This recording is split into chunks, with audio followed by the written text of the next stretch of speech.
It has become the norm in gaming to have a character that you control, a character you take the role of. Sometimes, these characters are already established people with emotions, goals, and ideas of their own, and as a player, you are following them in their adventure. But other times, games want you to make your own guy, give this new person a name, edit their appearance, and make them look exactly like you, or someone completely different. In a poll I did on Tumblr, it seemed like there's no one specific way people like to do it. It's your character, do whatever you like. In early Pokemon games, the role of the player character is more like the first category. Red, Ethan, Brendan, Dawn, Lyra, and Rosa. These are all characters in their own right. When you play these games, you're using them as a reflection of yourself. They may not look like you, or maybe they do a little. You can give them your name, or something else, but they are still, in essence, you. It wasn't until Generation 6 in 2013 when this all changed. So today, let's go on a Pokemon road trip together across regions with trainer customization. I'll give you my very special opinion on what I think about each iteration of the concept. I know I just said that trainer customization didn't exist until Generation 6. That's true for the main series games. In Pokemon Battle Revolution for the Wii, you could actually customize your trainer for the first time. This includes things that aren't in other games, such as height. There are also rare costumes you can unlock in this game. Well, rare is kind of an understatement. Let's just say that shiny hunting in Battle Revolution looks a little different than it does in other games. Well, back to the main series games. Before we hit Kalos, I just want to make a very quick pit stop in the Hoenn, Sinnoh, and Unova regions. It'll be quick, I'll just be in and out, okay? Thanks.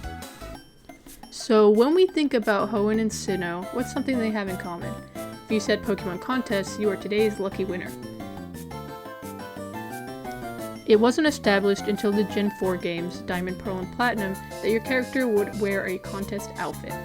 In these games, when you first enter the contest hall in Hearthome City, your mom will give you a special outfit to wear for contests. If you play as Dawn, you get a poofy pink dress with a bow at the back of your head. If you play as Lucas, you get a black suit with a blue tie. Simple, but it made contests all the more special. This is the only time in the entire game where this transformation appears. The Hoenn remakes integrate this as well with Brendan and May's new contest outfits. Brendan is given a punk rocker style red and black outfit, while May has a glittery pink ballerina skirt, which is the same that Lucia wears, just in a different color. These outfits are much more interesting and they incorporate styles from Cosplay Pikachu, the gift Pokemon that you obtain in the ORAS Contest hall for the first time you complete a show. I've always found it strange that the pro tags here only represent the cool and cute types of Pikachu. If you didn't know, Pokemon contests are organized within 5 types or conditions: cuteness, coolness, beauty, smart/cleverness, and toughness. Cosplay Pikachu has 5 different outfits that correspond with these types. So cool Pikachu looks like Brendan, while cute Pikachu looks like May. But there's no representation for the other 3 types, so I would be interested to see how they would have created an outfit for each contest type for our pro tags. And it would have been really neat to be able to change it depending on what type of contest you were going for. At the end of the day though, none of these contest outfit changes actually have any effect on how well you do. Moving on to Unova, we know that contests were not brought over. Instead, we do have the Pokemon Musical where you can dress up your own Pokemon with accessories. But that is not a trainer customization. We are actually going to look at the side area in Black and White 2, PokeStar Studios. I know the general consensus about PokeStar Studios, but it is actually kind of interesting if you have the time to get into it. When you star in these movies, you actually get to change into costumes for each character. These costumes are hero/heroine, captain, scientist, student, prince/princess, and ninja. I always thought these outfits were really cute, and it was a shame that we didn't see them used anywhere else.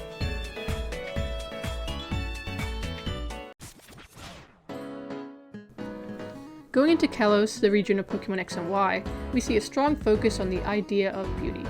It is where the region gets its name, and it's one of the topics brought up by Lysander and Diantha many times. It's very fitting that the region of beauty gets to be the first in having proper trainer customization that is commonplace today.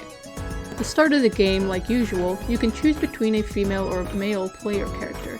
The one you don't choose becomes your rival. But what's more is that you get to choose from 3 different presets for each character. This was the very first time players were able to choose a different skin, eye, and hair color from the start. You can also change your character's clothing from the first Pokemon Center you visit. They all have fitting rooms inside, and your mom at the start will supply you with 1 extra outfit. Once you've reached Lumio City, you can obtain the lens case, which will let you change your eye color. and visit a salon which will let you change your hair color and style. Changing your character also gives you a cute new player icon on the PSS. Let me explain how clothing works. There are 6 boutiques across the Kalos region, each with rotating daily selections, and most of these specialize in different styles. For instance, the boutique in Silage City has mostly sporty style clothing, since the town is full of active people who like to skate and ride bikes, while the one in Snowbell City has warmer clothes such as coats and boots. Each clothing item has a special tag that denotes what kind of style it is. For male characters, there are 4 types: basic, classic, special, and colorful. The female character has 7 types: basic, classic, elegant, exotic, feminine, special, and sporty. Trying to match up these styles is a goal, but you can also mix them up as you like. Each style has a different kind of effect when trying it on. Also, there is a fancy boutique in Lumiose that you can unlock after you've increased your style, which is basically a hidden stat that gets higher the more odd jobs you do around the city. The prices are pretty steep. I guess I can't feed my team this week, I need that designer bag. I think all these clothing options are just so gorgeous and really stand out against what other characters wear. It is easy to make a cohesive outfit without having to overthink it, and getting to see what your outfit looks like on your full-size trainer at the end makes it even better. However, we need to talk about something here. Gender. Okay, well, if you have been paying attention thus far, you may have noticed that the female character has more options than the male one. In fact, in Pokemon X and Y, there are 103 more clothing options for the female character than the male one. This is because the female character has more style types, more accessory options for her hat, and the ability to wear skirts and dresses. Something we're going to be talking about a lot in this video is the idea of gender locking certain customization options. Even for some of the more, shall we say, unisex clothing options, the other gender of trainer cannot purchase or wear them. I remember when I first beat Pokemon X and I got to Kalude City, there's an NPC who will give you a clothing item as thanks. My male friend went first and told me you can get a cool Pancham themed hat here. He showed it to me on his character. I wanted this hat because I thought it was adorable. But I always play as the female character, and when I got to this NPC, they made for me instead the Slurpuff Sunday dress. I was so mad. It was cute, but what was the reason behind me not being able to have the panda hat? The world may never know. I imagine that some people who played as the male character were disappointed that they couldn't grab some of the female clothing items too, or at least because she got better hair options than he did. Yikes. Speaking of hair though, why can't I see what the hairstyle looks before I commit to it? I always just ended looking it up anyway.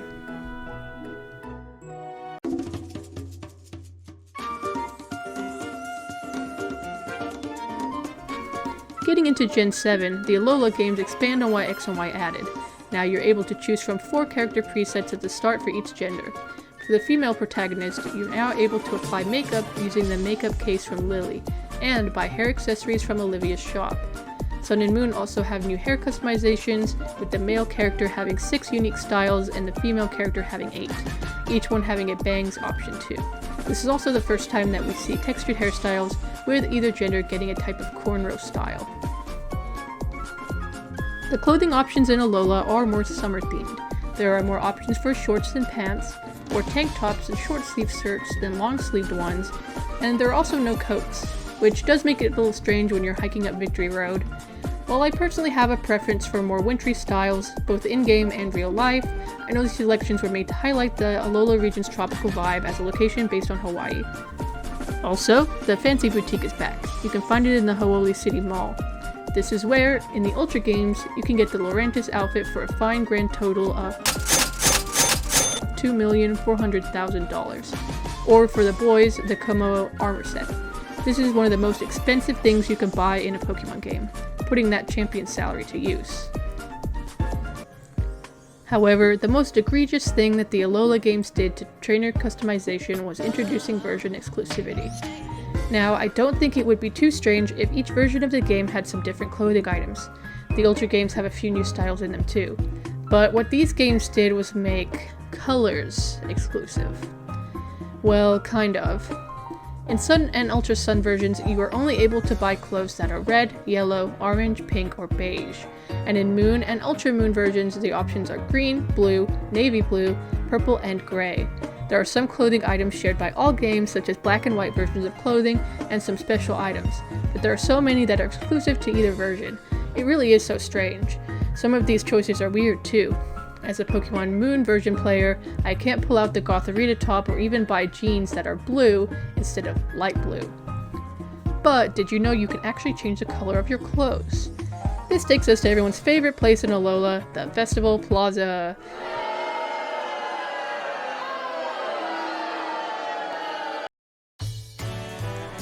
In the Festival Plaza, you can host a shop that lets you dye any white clothing into a new color. That seems easy enough. I'll just grab a white shirt and head on over. Oh, but I also need festival coins and, berries. So many berries. The dye house has a special team color that you can use, as well as colors that you can't find anywhere else in the game. Those are pastel, dark, and bright versions of the base colors. In order to get these colors on your clothes, you need to provide the shop with the appropriate amount of berries for each single piece of clothing that you want. Some of these are rare berries that you'll need to get lucky with finding and possibly grow more yourself on PokePelago. If you don't want to do all that, then you can buy other colors of clothing from people in your plaza with festival coins.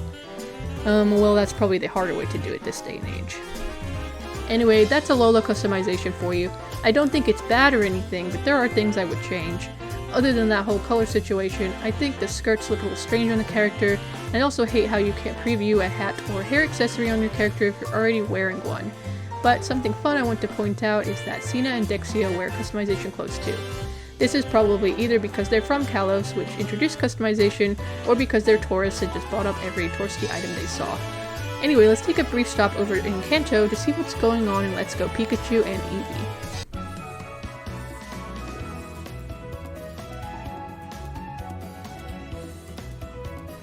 In the Let's Go games, customization is really dialed back, but that doesn't necessarily mean it's bad. This is the first time in a Kanto game where you can select your trainer's skin color, which has been a mainstay in customization since X and Y. However, you're not able to customize beyond the character you chose at the start. Whatever hair and eye color your character has is all you get for the whole game. Because this game and its art style are so simplified, I think this isn't really a big issue. Clothing is simple too, since every outfit is given to you as a set themed around something specific. You do not actually have to wear them as a set, but they look best when you do. You've got some clothing sets that resemble other trainer classes like the Sailor set and Team Rocket set. Let's Go Eevee has more clothing options than Let's Go Pikachu just because the former gives you access to all of the evolution clothes. The latter gives you Pikachu and Raichu themed clothes, but honestly, they could have upped that number by adding the clothes of Pika clones too. Pachirisu and Amoga outfits would have been awesome. Sorry to the Pikachu fans for only getting 10 clothing sets in total. Anyway, you may have noticed that the boy and girl traders both pretty much have the same style of clothing. That's right, Let's Go Pikachu and Eevee were the first to not have gender-locked clothing items.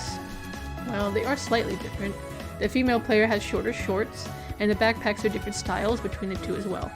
The sportswear set and blast-off sets are also different, but there are no skirts or anything like that. It's just a cap, top, shoes, shorts, and a bag. Overall, I don't dislike this simple approach to customization, but it's definitely different. Also, you don't buy any of these clothing items. They're all gifted to you throughout the course of the game, which means there are no boutiques this time around, probably to preserve the Kanto region more to what it was like before. But I haven't even mentioned the best part. In this game, you can dress up your Pokemon. Well, only your partner Pikachu or Eevee, but they do continue wearing the outfits and accessories in battle too, which is more than we could do before. They can also match you. It's so cute, and I love that they did this. I hope dressing up returns in a future Pokemon title someday, even if it's simplified from what Pikachu and Eevee could wear.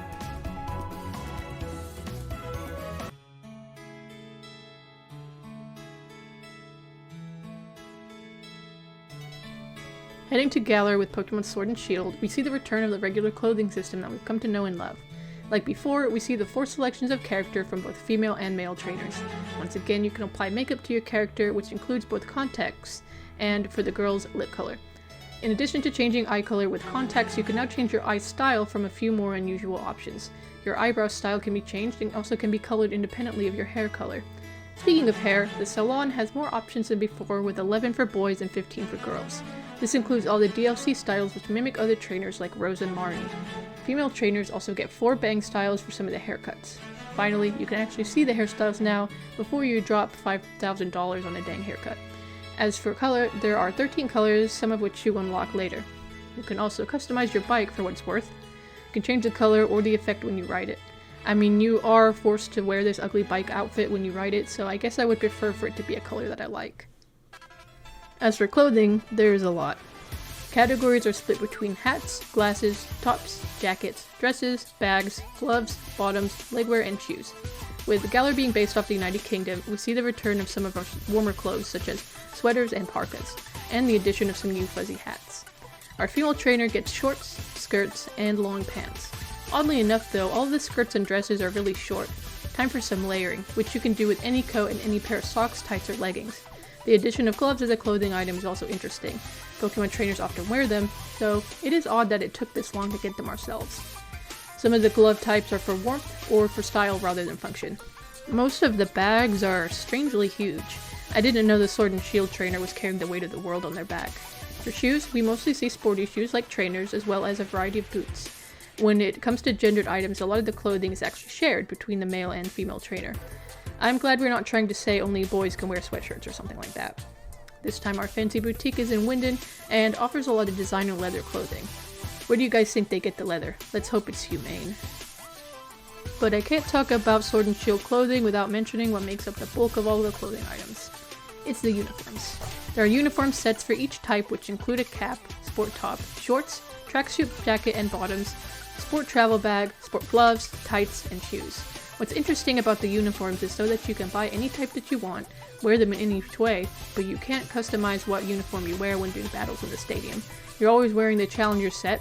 You can pick your own number though. If you picked a number other than 69 or 420, like me, #birthdaygang, let me know in the comments.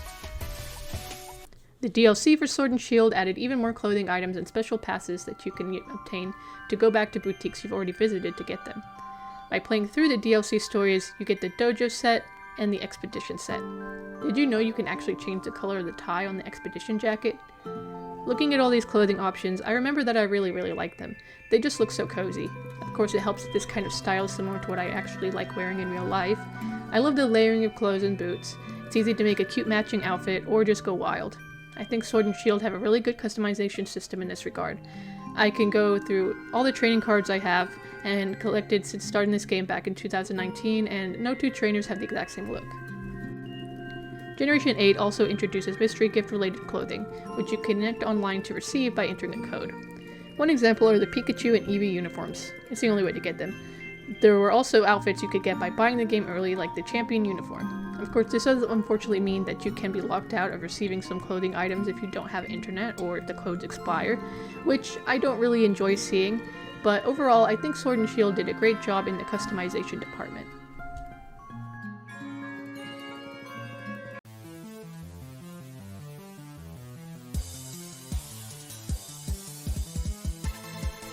Even though the Hoenn remix didn't have new customizations for Brendan and May beyond their contest items that we looked at earlier, Pokemon Brilliant Diamond and Shining Pearl definitely did, replacing the illegal no-good Gamble Haven main corner with a clothing shop. I discussed this a little in my video about Pokemon Remix, which you should go watch after you finish this one. But today I want to take a closer look at some of the outfits that our players can wear. In this game, all outfits are in sets that cannot be separated out. The outfits you can purchase from Metronome Style Shop are the Pikachu hoodie, overalls, Eevee jacket, Gengar jacket, Cyber, Winter, Spring, Casual, and Leather jacket styles.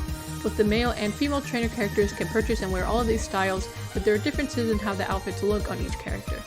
Some of the outfits change the player's hairstyle as well. There are no hairstylists in BDSP, so this is the only way to change your look. Your character's hair, skin, and eye color also can't be changed past what you chose in the beginning, which, by the way, is a great addition to remake games, and I'm glad BDSP continued from Let's Go. For styles that you cannot purchase but can get through other means, we have the Summer style, which you can get from beating the game, and the Platinum style, which are obviously the outfits that Dawn and Lucas wear in Pokemon Platinum version.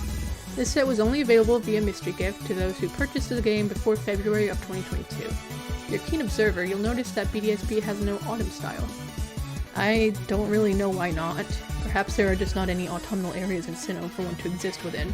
There is also the contest outfit like we discussed earlier, which received an update in BDSP. You cannot wear this costume outside of actually participating in a contest, however. I enjoy the added customization of BDSP, and I think it really helps to add some current-gen finesse to those games. The outfits are cute, and including them only as sets makes sense here since they are all themed around something. It also preserves Lucas and Dawn as characters by not changing them too much. BDSP just went a little bit further with the idea than the past remakes did.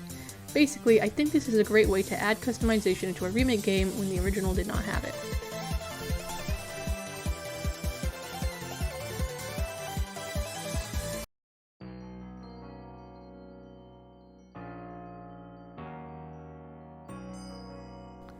Once again, it's time for something completely different.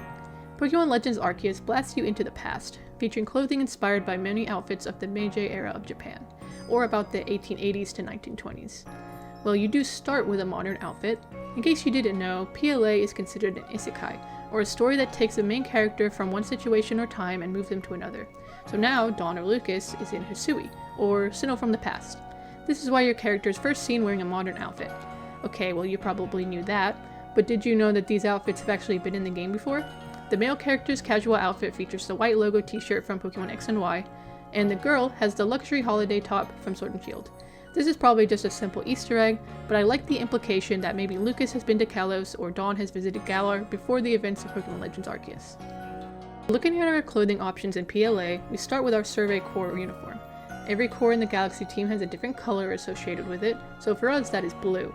The Security Corps is red, the Medical Corps is pink, etc. Most of our crew wears a similar outfit featuring a kimono-style coat and woven sandals with socks. We know the Sinnoh/Hisui region is colder than other regions, so it makes sense to prioritize warmth. The fur-trimmed collar aids in this as well, something that would have been common in this time period. In the Meiji period, when this game is estimated to take place, Japan was starting to see a lot of Western influence as a result of the country opening up. So, for clothing, you'll see more Victorian-style suits and dresses, and the combination of some of these styles with traditional Japanese ones. This is true in PLA as well, as we see suits, bowler hats, leather boots, and glasses in the outfit options. Interestingly, there are no dresses or skirts, not even a long kimono. I'm guessing this was done for two reasons. The first being that it would be easier to move and do dodges while wearing pants. The second reason would be that almost everything the player character wears is unisex. Some outfit items look slightly different, but the available set and styles are all the same. Isn't that great? With the kimono tops, there are various types of both plain colors and fun patterning. Like the kimono fabrics of the time, traditional Ainu clothing has very intricate patterning styles as well. If you don't know, the Ainu are indigenous people of the areas we now know as Hokkaido and Sakhalin, the areas in Japan and Russia that make up Sinnoh/Hisui. They make clothing out of fish skin, animal hides, as well as cotton. PLA also features snow goggles. I could not find any photos of anything that looked just like this from Ainu photos, but I do know that many indigenous folk have created this type of eyewear out of antlers in order to shield their eyes from the bright glare that snow can give you from the sun, also known as snow blindness. Maybe the people in Hisui used Weirdeer's impressive antlers for this as well. While some clothing in PLA does resemble Ainu clothing, I feel like it's mostly Meiji and Victorian inspired like we looked at before. I'm no fashion historian, but I thought that taking a look at what influenced this type of clothing was really interesting. I encourage everyone to do their own research into the Ainu and this type of fashion of this place and time. Like always, I'll put my sources in the description for you all. In PLA, we also get to choose a gender and default look. PLA does in fact have a hairstylist and a way to customize your eye color. There are 15 hair colors and plenty of hairstyles, 14 for boys and 16 for girls. Interestingly enough, the Survey Corps headband is actually part of the default hairstyle, so you can't switch it out for another headwear piece or wear that with another hairstyle.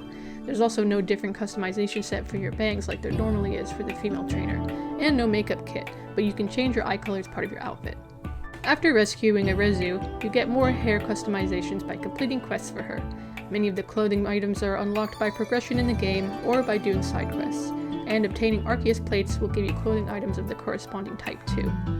Spoilers incoming if you've yet to finish the game, but some items the player can wear are a bandit outfit like the Misfortune sisters wear, an outfit like Benny's ninja suit, and of course Volo's outfit and hairstyle are available in any colors you like after you catch Arceus itself.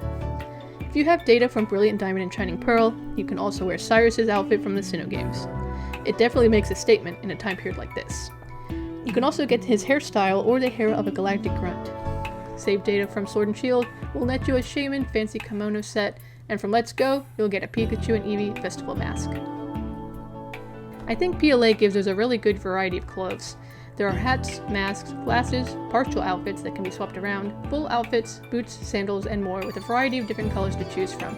It does a good job at giving us clothing unlike any other that we've had it before in a Pokemon game. I would love to see a Pokemon game setting be in the past again so we can get more interesting customization options like this.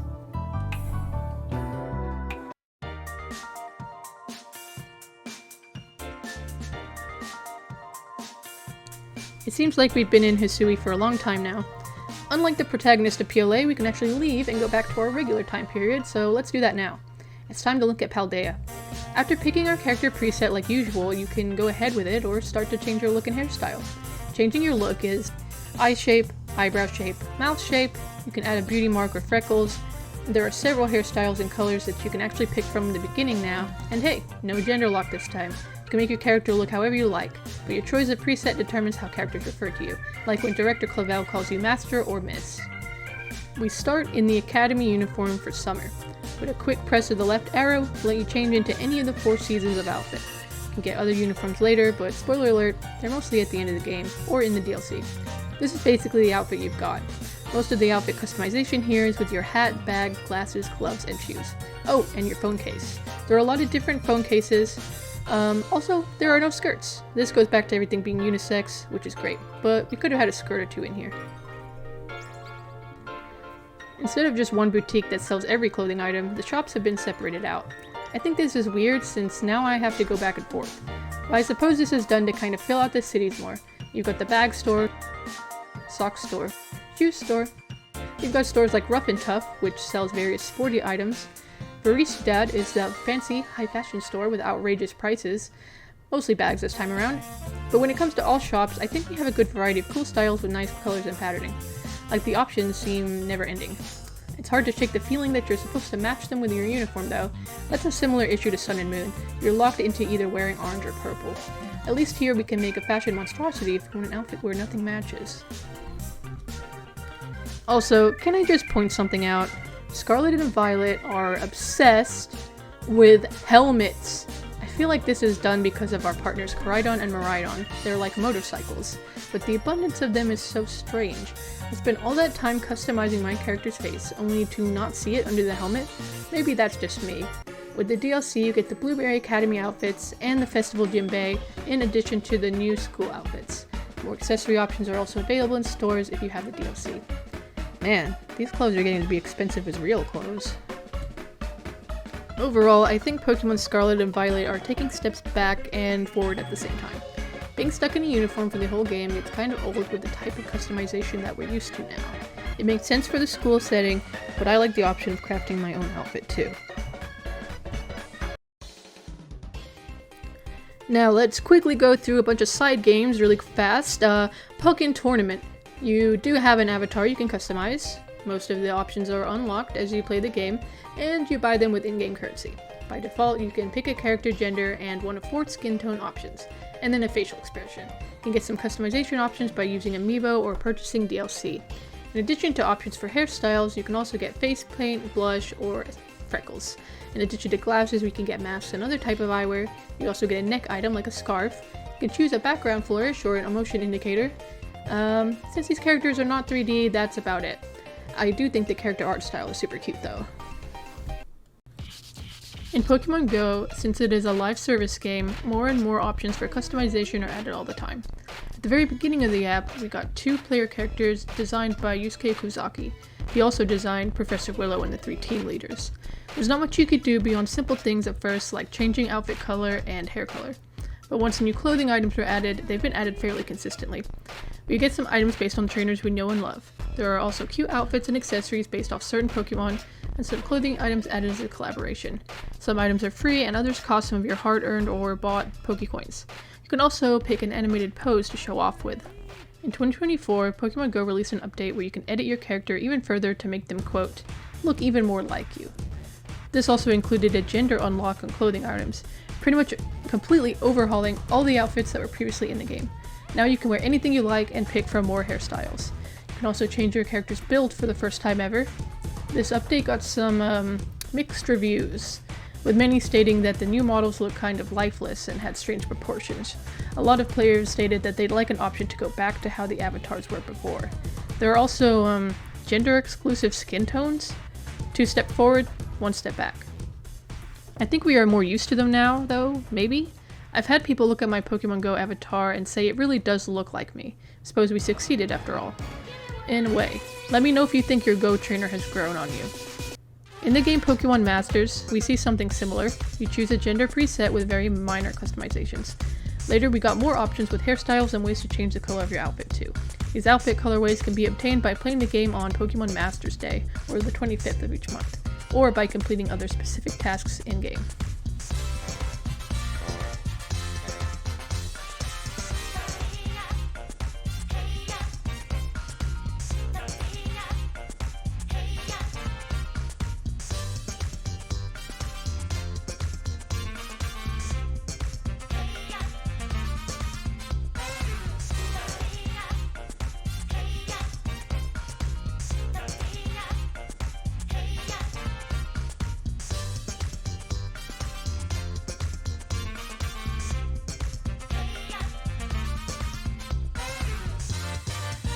That's all the side game shenanigans I know about, but feel free to let me know if I missed one. Maybe there's a very obscure mobile game out there I forgot about where you can customize your character, but it was only released for Nokia phones in Japan from 1999 to 2000. My bad if so. We'd be here all day if I discussed arcade games and the like. There are even some Pokemon spin-offs where you play as a Mii.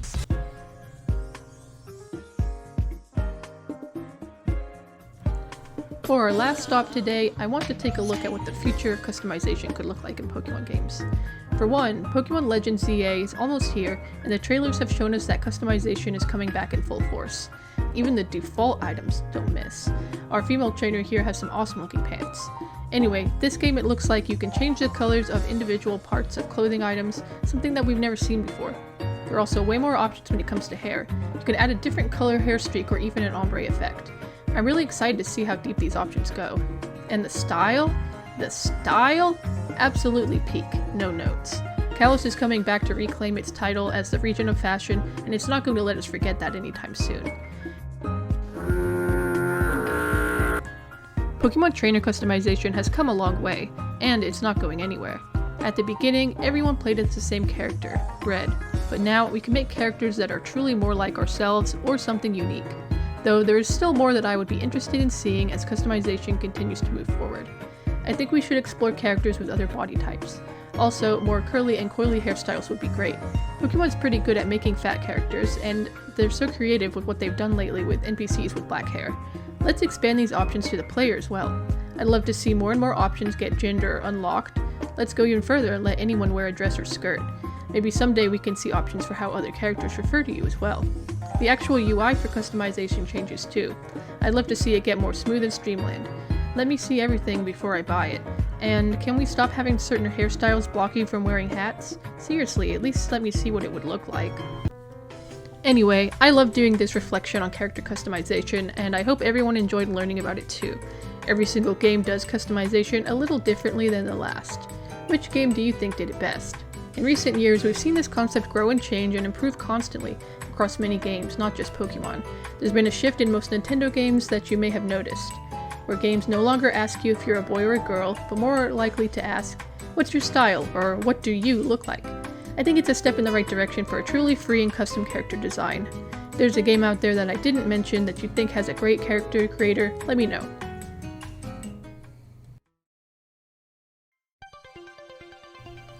Thanks for watching this one. It's definitely been a minute since I made a video on here, and that's for a number of reasons. So many reasons. But anyway, thanks for everybody who came back to the channel. I hope to have another video out before the end of this year, if things go well. But yeah, thanks, and let me know what you think of customization.